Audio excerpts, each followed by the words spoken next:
À ce stade du journal, je vous propose de vous donner la parole. Nous avons demandé à 12 Français de filmer leur vie quotidienne, j'allais dire leur nouvelle vie. Certains doivent aller travailler malgré le confinement. Ce soir, Mickaël Guilleux, Elena Despaturo et Nathalie Bennarik ont recueilli le témoignage d'une colonelle de gendarmerie et d'un marin pêcheur. Le premier témoignage nous est parvenu tôt le matin, de l'île d'Oléron, à l'heure des marins pêcheurs. L'image et moi, nous sommes sortis ce matin à 2 h. Malheureusement, la plupart des bateaux sont cloués à quai à cause de la chute des prix du poisson. Et très peu de bateaux peuvent se permettre encore d'aller à la mer. C'est un des plus jeunes patrons de la profession.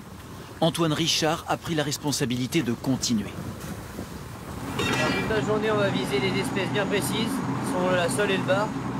Qui sont aujourd'hui encore les deux seules espèces qui se vendent à peu près bien au crier. Voilà la pêche toujours.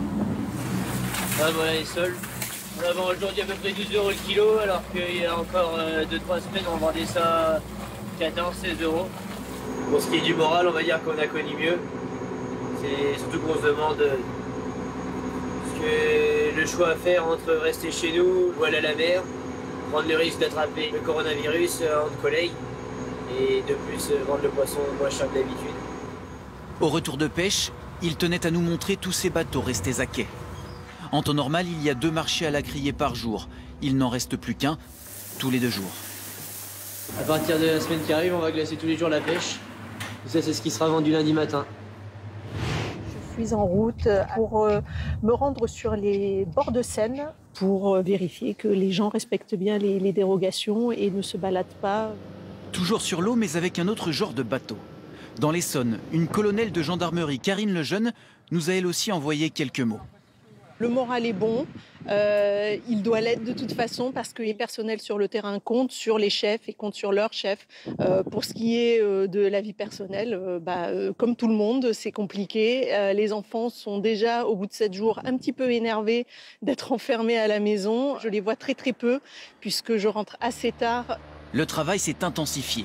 Faire respecter le confinement depuis l'eau, dans les airs. Cet hélicoptère renseignera les unités sur le terrain. Et évidemment sur la terre ferme.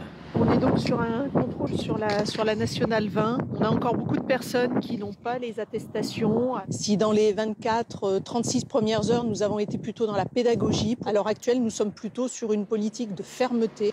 Avec le confinement, Karine Lejeune et Antoine Richard nous l'ont confié, s'adapter est indispensable pour continuer de travailler. Et dans ce souci de recueillir vos témoignages, je voudrais vous faire part de cette initiative du groupe TF1 qui se mobilise en faveur du personnel soignant. Si vous-même vous êtes médecin, infirmier, aide-soignant, que vous voulez témoigner et nous faire partager votre expérience, vous pouvez nous écrire grâce à ce hashtag Tous avec les soignants. Et vous pouvez bien sûr suivre les derniers développements dans quelques instants sur LCI dans une émission spéciale présentée par Julien Arnaud sur le canal 26. Je vous rappelle également les précisions, les informations données par le Premier ministre dans ce journal. Il a apporté ce soir, dans le cadre du confinement, quelques précisions. D'abord sur l'exercice physique, il doit durer 1 heure maximum, à moins d'1 kilomètre de votre domicile et seulement 1 fois par jour. Concernant les déplacements liés à la santé, les rendez-vous médicaux, seuls ceux qui sont urgents sont désormais autorisés. Enfin, tous les marchés ouverts sont fermés, sauf dérogation avec accord du maire ou du préfet dans des cas très particuliers. Voilà, c'est la fin de ce journal. Tout de suite sur TF1, la météo de Tatiana Silva, puis votre série Les Bracelets Rouges.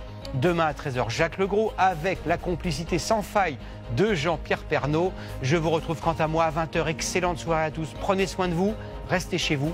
À demain.